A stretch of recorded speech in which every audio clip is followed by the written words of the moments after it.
step one is don't actually do it in like by being a jerk. Like make it funny. The problem with humor though is that you don't know what's not funny until after it's not funny, and that's the risk of being a comedian. Because you are going to try jokes, and like if you're at 85%, that's awesome. But that 15% can be real risky. 1, 2, 3, go.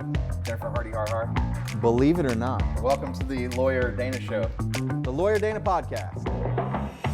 Wow, we have a lot to talk about. And we're going to do it right after this. Welcome to the Lawyer Dana Podcast. I mean, the George Floyd thing, let's go on official record of the George Floyd thing is Horrible. one of the worst things that's happened ever in this country. Yes. For a lot of reasons, too. I mean, It caused a lot of division, and it was very sad. Yeah. And for somebody that, like, I worked in a hotel in the middle of downtown Dallas, where when the protesting happened and all that happened, like, I've been through 2 major protests. The first one being the one where, was it 5 police officers? Well, that one. Was that a protest, or was that the actual shooting of? That was a protest that started. It started as a peaceful protest. It was it was actually another person who was killed in a way that they shouldn't have been. And the whole thing was handled not right in another state. So the protest happened in Dallas. Was that one? I'm trying to think. I don't remember. It was the guy, he was in a white t-shirt. I remember he was in his car. His little baby was in the back seat. His wife was in the front seat. And the police officer shot him in the passenger seat just like that, right in front of his family. And it was totally uncalled for. The whole situation was uncalled for. That protest happened in Dallas. It started out as a peaceful protest. But things turned really bad really quickly when there was a gunman. And I was running, I was actually 8 months pregnant with my daughter at the time. And the protests had gotten so out of hand and the gunfire started happening that people started running into the hotel. And they ended up running into the back of our kitchen area. So at one point, I had 100 protesters in the back of the kitchen of my restaurant. Goodness. And people were like running into the restaurant. Grabbing knives or anything? No. They were scared. Oh. People were scared. People Dying. were bleeding because because they had fell or Oh, wow. got hurt through the whole thing. Oh my goodness. And what did you do? I was pretty scared myself. And the restaurant, we shut the doors. We couldn't lock the door from the inside, so we had to take a broomstick through the handle to lock it because people were running through the restaurant, dashing into people's tables. Oh my goodness. So that was a really, really scary night. Obviously, dinner service must have stopped. Oh, it was crazy. So we had this gentleman sitting there, and I'll never forget this. He kept ordering. And he goes, I'm from Afghanistan. This is nothing to me. He just kept having his dinner, sat there, ate, no big deal.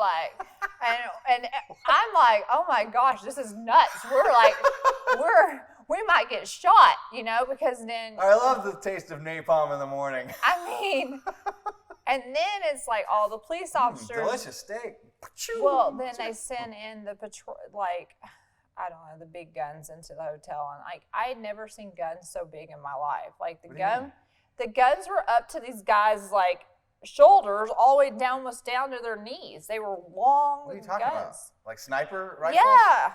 It was SWAT came in. It was SWAT, yes. SWAT came in. And they went floor to floor because they were told. They didn't know where this gunman was. They were told it was in the hotel. Oh my goodness.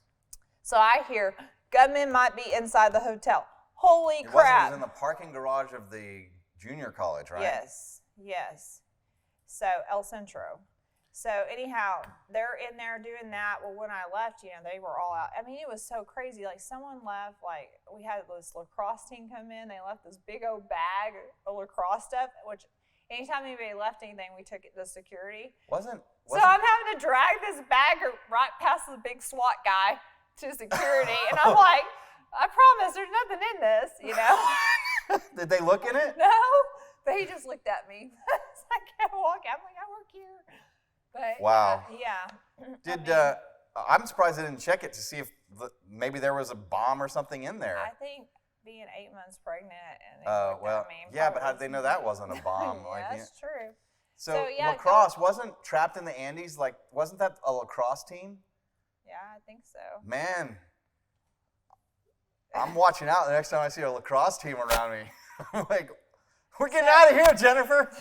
So that happened. We are not having a lacrosse team on the podcast. No.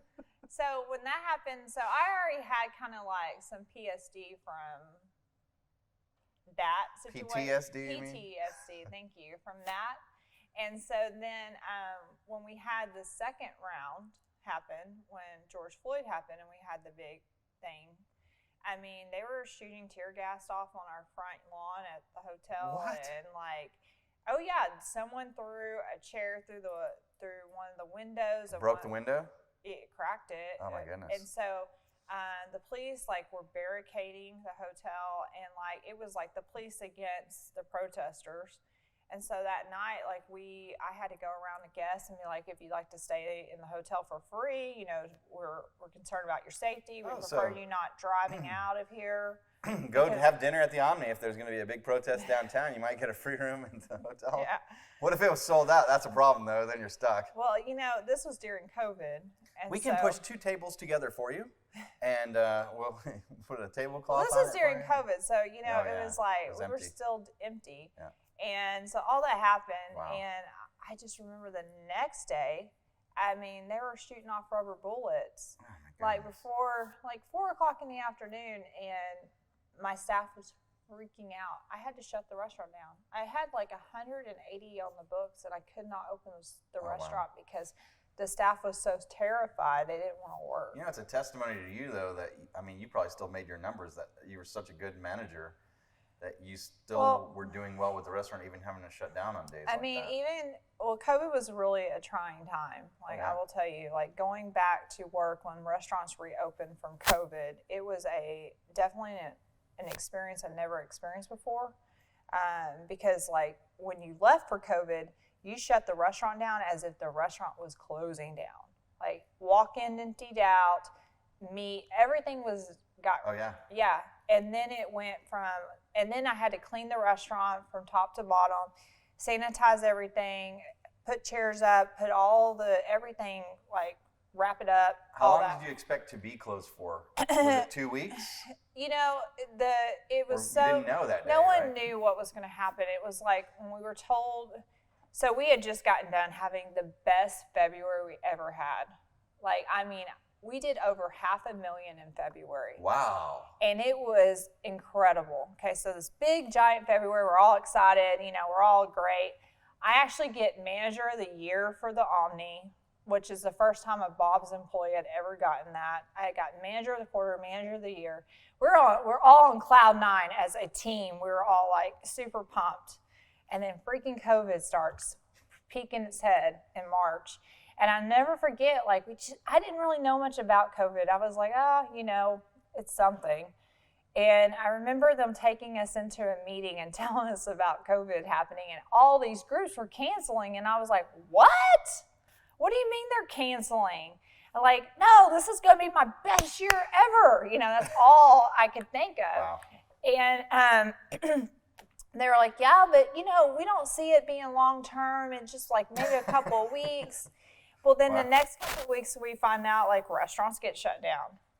And then I'm like, oh, and I've got to pack all the stuff up. And they're like, let's try doing to-goes. Well, I'm in the middle of downtown. That's kind of a really hard thing to do. We weren't And nobody's downtown. Right. So to-go business was not happening. I mean, I think their best night was $1,000, and I was like proud Wow. of that, you know. But I was trying my best with that. And then, you know, they were like, you know, we're gonna have to furlough. And I was like, oh my gosh. So furlough my staff. I had to furlough everybody. And then I was being furloughed as well. I had never experienced something like that. And of course, there's this piece of you that's like, oh, I'll get a little time with my family. But then there's this other piece of you that's like, holy crap, will I have my job again? And I didn't know anything. No, and I will tell you, I spent that entire month like checking in with my boss at the hotel. Everything going good? You know, because like I wanted them to know, like I want my job, like I want my job, and they called me and they're like, okay, we're ready to have you come back. I was like, all right, and I came back, and even though we suffered pay decreases because of the way the business as a company, companies were struggling as well, and there wasn't the business coming in, so they had to do things. And I would have gotten more on unemployment at the time than going back to work. But this is how I looked at it. I didn't care about unemployment. I'd rather be having a job, working, and knowing that I would get my income back to where it was. Versus, what if I never got my job back? It was kind of one of those situations.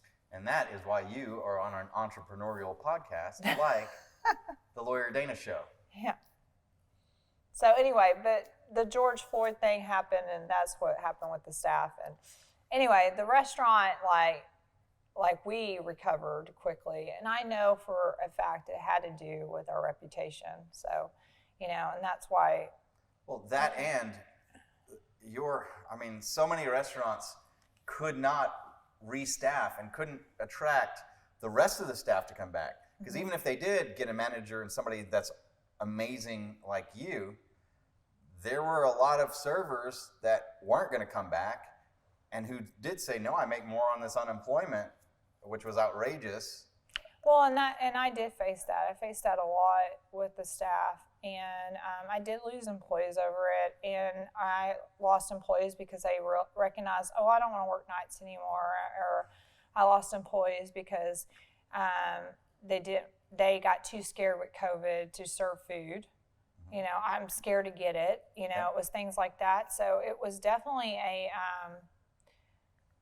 it was so different dealing with. I ran a restaurant short staff a lot, and that's when you had to roll your sleeves up and help.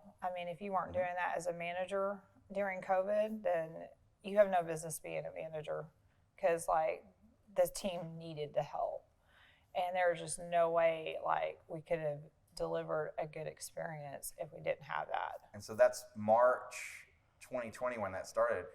Well, you, by, what was it? Was it October of 2021? What was your last day? Was it in October? October 9th. Okay, so October 9th, 2021. I was there. I went to watch your last shift. And I went early, and when your staff was arriving, and looked at that machine and how they were just happy. Everybody doing their part, it just magically ran. And then at the staff meeting where you had your full staff, and it was, it must have been how big was that room? 1,500 square feet or 1,200 square foot room? Yeah, easily. And basically full with your employees at tables, the whole room seated with just your employees for that. And it's rare that I've ever seen a staff so appreciative of a manager ever.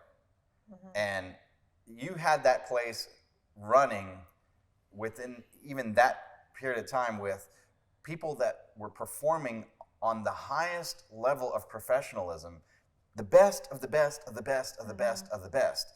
Everybody that worked in that restaurant at that time was clearly a top 1% of this industry. If it's a waiter, they're the top 1% of those waiters. If they're a busser, they were the top 1% of the bussers. They were amazing. And I even stayed for dinner, and I wasn't just watching how I was being served, and I really didn't care about that. That was a given. And because they knew you were coming to work for my company, and so I was of course they're going to take great care of me, and of course they did. But I was watching how they were doing everything else and everything in the room. And just like you, when you sat down in the seat that I was in, I saw flawless execution in every angle. I did not see a flaw. I didn't see a little thing on the wall, there's a niche on the wall. Everything was just done perfectly taken care of. And so it's to the level of one other business that I've seen before, well, two other businesses I've seen before. And take politics out of this or whatever you feel, but I've stayed in the Donald Trump Hotel in Miami, and I've gone to Disney World, which So I'm going to give a left and a right example. So Right. either everyone's going to hate us or both everybody like tolerate this because it's a good example of businesses, right? Not talking about the politics of it. But everything was perfect everything is always perfect at the Trump Hotel in Miami, and everything is always perfect in Disney. And I went to Disney a lot as they were going through the COVID thing because I wanted to watch how that company did. And Bill and I would watch as entrepreneurs. We did a year-long study from month to month. We were there once a month intentionally to see what are the difficulties, what are the adjustments, what things are they doing. And we didn't do that with the Trump Hotel in Miami, but when I was at the Trump Hotel in Miami, I'm talking the sand was perfect every day. Mm-hmm. Like you wake up and then it would rain, and within 15 minutes of the rain, the beach looked, like perfect, clearly kept, and it wasn't that, oh, well, you're just blessed with this beach is amazing. No, they went out and like they would spread sand every day and then rake and do and like put out the towels, dry everything. They took perfect care. They executed everything perfectly. And then you'd see a nick in there, and like that by the next, if somebody bumped into the wall and put a mark on the wall, the mark would be gone by the next day, painted overnight if necessary. Like you would see, it was always perfectly kept. Any little thing, and I don't remember the littlest thing that I saw. But there was something that was so small, but that detail, I watched one of their employees do. And like, for example, at the Star Cruiser on the opening day when we were there at Disney, I saw another example of this. There was a shoe scuff mark on the floor, and one of their employees had a rag and casually dropped the rag and like took their foot and got it, and very subtly picked the rag up, but didn't like bend over and put their butt in somebody's face, right? Right. It was a casual squat, and like you wouldn't have even noticed if you didn't have an eye for that type of thing, like I do, and I happened to be right next to him, and I never really saw much of that stuff happening, but you could be completely submerged in the experience and not realize that that's going on all around you. I think Disney does everything so great when it comes to experience. I've been to Disneyland, I've been to Disney World, and I have not ever had a bad experience. And their whole philosophy, a trash can so many feet, like it's the cleanest park ever. And some of the trash cans, not at every park, but some of the trash cans actually empty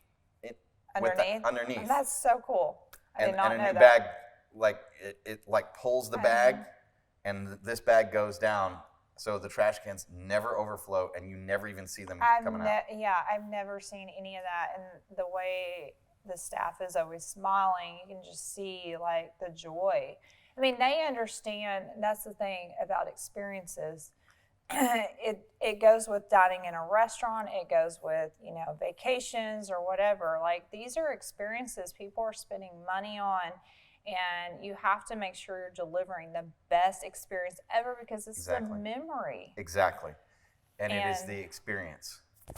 And that's kind of how... It's the magic. They call it Disney magic. Right. And that's why we have, like, we call it the Dana magic. Mm-hmm. And at the firm, we call me Walt Brittany. Right. Because I'm like, if I have to, like, I'm Brittany, like Britney Spears, I'll go up and, like, give that performance or whatever, and, whatever.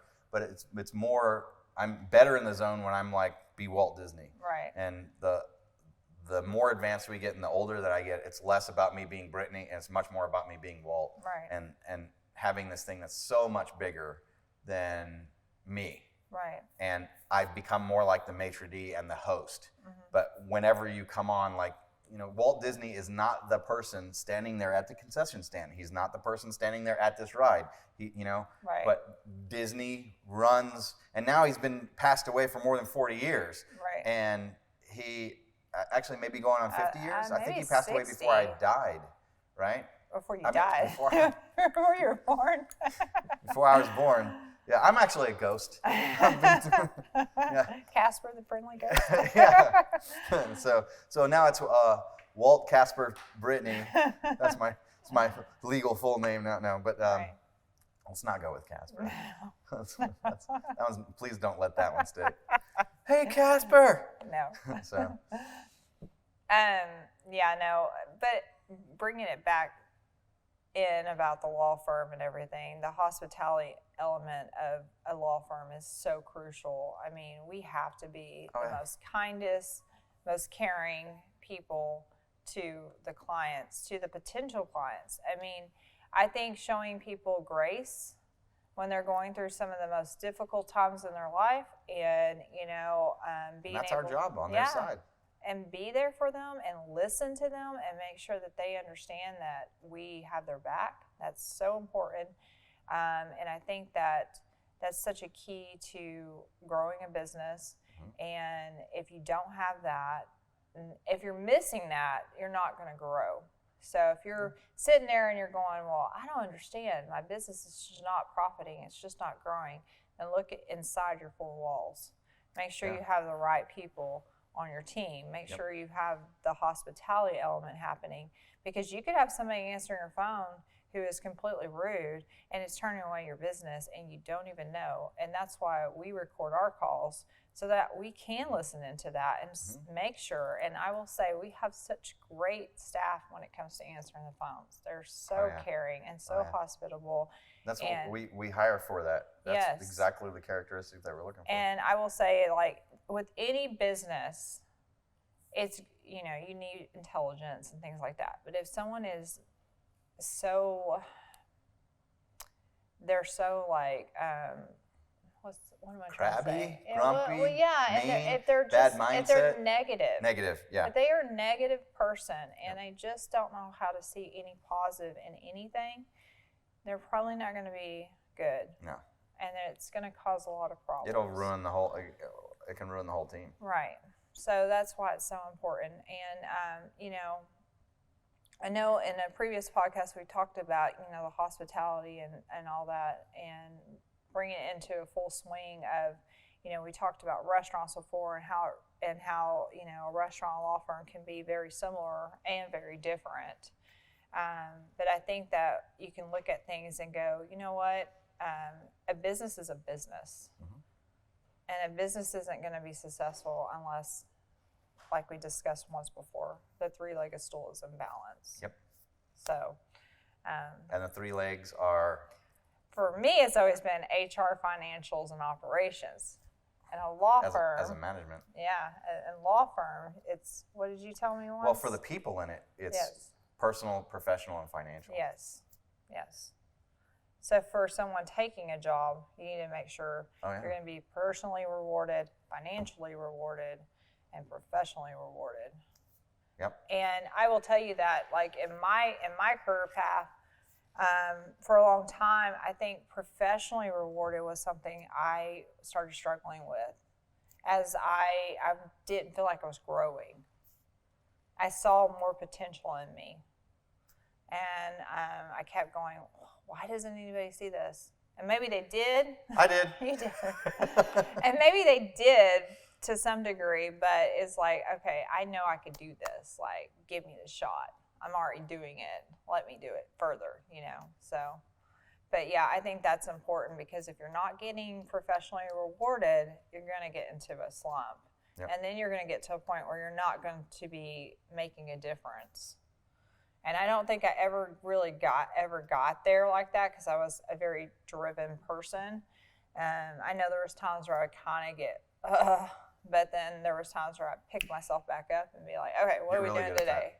What are we going to do today? Like, what are we going to do different? And with you you're very much a leader, and everybody that you work with feeds off that energy, and it makes it so much easier for all the rest of us. Well, I think the best thing I can tell anybody is, if you're critiquing an employee, the best thing you have to do with critiquing an employee is start it off with what they're doing good. What are you doing? What are they doing great? What are things that just really wow you about that individual? Everybody has opportunities. Then you mix in the opportunities, and then you end it in with something positive.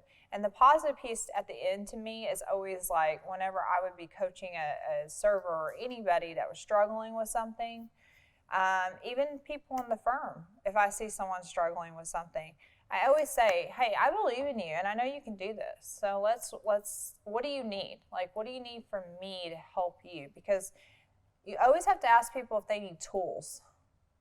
Do you have the tools to do this job?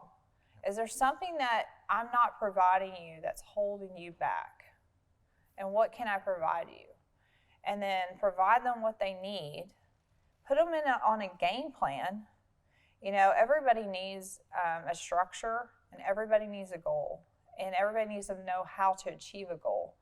And some people don't know how to do that. Some people just cannot see, okay, step 1, this, step 2, this, step 3, this. It's helping people identify, hey, you know what, I want you to be board certified as a paralegal. And here's our steps on how we're going to do this. And what do you need from me to help you achieve that goal? Yep.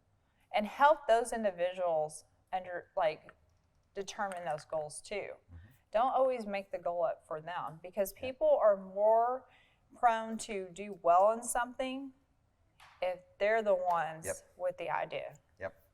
And I learned that more this past year with my 18-year-old kid that I wish I had learned earlier with him, just knowing his personality and who he is, that there are people out there that are very outgoing individuals, and they have a different need than people that are, you know, introverted. Yes, exactly. So those are my thoughts. That is excellent. And that is the type of person that you want to hire for the job that she does, which is administrator of the Palmer Law Group. And I mean, we would not and will not be as successful without you than we are with you. You are so appreciated and valued by every single member of the Well, Palmer Law Group. I appreciate that. And it's funny, this week was administrative week or day or Did you something. send yourself some cookies? No, because I can't eat cookies. But it was funny. Bridget was like, do you send yourself cookies? And I was like, no, I don't eat cookies right now. But it's funny to see the staff, like how much they, you know, I don't need gifts. The words are enough for me. Is words of affirmation are your love language You more know, than gifts? I don't know what my love language is. I've never done that, but I mean, I do have to say, like, even working in like the hotel or in my past jobs, I had a boss who wrote me hand notes thanking me for things, and I had them posted on my wall. Brenda, give me some notes. But I'm just saying, like, he would send me notes if I trained Where are somebody my markers? for the company. He would do that. Oh, they're right here. Oh yeah. On the table. Duh, they're right here. But he did things like that, and I will say, like, the day I was taking stuff off the wall at the hotel, I still had There you all go. those notes. That's so, a note. Oh, that's It's a whole note. I give you the whole note. I know. Here, we'll do it this way. We love Jennifer. Oh, look, that could be a logo. Actually, That's a pretty that cool is your logo. logo. That's my logo. and that's how it's done, ladies and gentlemen. You come up with something like that. That is actually remarkably cool. That will be your personal logo My now. personal logo. I actually like that. No, See, but that's called random crazy luck. We should buy a lottery ticket if we're coming up with stuff like that. I Maybe know. maybe you'll earn enough money that functions as a lottery ticket. Oh, there you go. It's pretty cool. No, but, you know, at the end of the day, like, this, I needed to hear that more from the firm staff. And, like, with the restaurant staff, it's kind of funny because, like, I knew they appreciated me, you know, and I knew I had that relationship with them, and I treated them like family, and it was just who we were. Well, you were also a lot more secure because you'd done that for a long time, and you Right. really knew that you knew what you were doing. Yes. One of the things when you came into the firm is you thought you didn't know what you were doing, and Yes. and some things you didn't. Right. And a lot of times you were like almost afraid and wanting to like Oh, yeah. not do it and give up on it. Yeah. And I was like, no, Jennifer, you're overthinking this. And, you can definitely and I do realized this. that. Have a little bit of patience. Yeah, It reminds me of the first time that I brain. waited tables at Tony Roma's. Within 2 weeks, I was like, I am out of here. And after 2 weeks, I put in my 2 weeks notice, and then I worked for like 4 months under a constant 2-week notice for 4 months. Because after the first 2 weeks, like, I got over that fear and that hump and like, oh, no. And that happens. In the law firm, that happens for about the first couple of months before you start feeling like, okay, I actually am competent and know what I'm doing and I'm comfortable and like there's nothing to be afraid of. Well, it took my husband saying to me, no matter what you decide to do, I think you've really been doing a really good job. And I was like, what? Because the whole time. I didn't feel like you were doing anything. The whole time I was like, I suck at this. I'm like, well, at first I was doing 2 jobs. That was a big problem. I was running a restaurant. You were killing yourself. And then doing this. You're trying to do this for like 6 to 8 hours a day and then go do your like 12-hour day at the restaurant. It just was too much. And raise kids. Yeah. And what did you have off? Like an hour a week to yourself, if? Like on a Sunday, you would have like, what am I going to do with my 2 hours? And, before you can even think about what you would do during your free time, the free time was gone. No, it was gone. I mean, I was like thinking, okay, what I need to catch up on the firm and where I need to be at here. And I was just all over the place. And then like, I was trying to figure out what I wanted to do with my life. And when he said that to me, I was like, you think I did good? And he was like, yeah, I do. He's like, but it's your decision, but I'm just telling you, I think you did good. And I was like, he's like, I was really impressed with what you did. And I was like, wow, I needed to hear that. And then it was that moment when I started getting out of my head a little bit. And I was like, Cleo makes sense. Oh, my Meister makes sense. Oh, I think I can do this. Oh, wow. So was that before or after you tried to quit while I was in Cancun on vacation? No, I had already tried to quit. I already tried to quit. Basically, she tried to quit, and I go, no, you can't quit. You don't have my permission to quit. You're not quitting. You have not quit. And I guess here we go. And I talked to you for what, 3 hours or something? I've tried to quit like multiple times, I think. A couple of weeks ago, you got pissed at me and quit. And I was like, and Danielle was here. I was like, she hasn't quit. She'll be back. I was like, am I not allowed to have one bad day? I'd been up all night.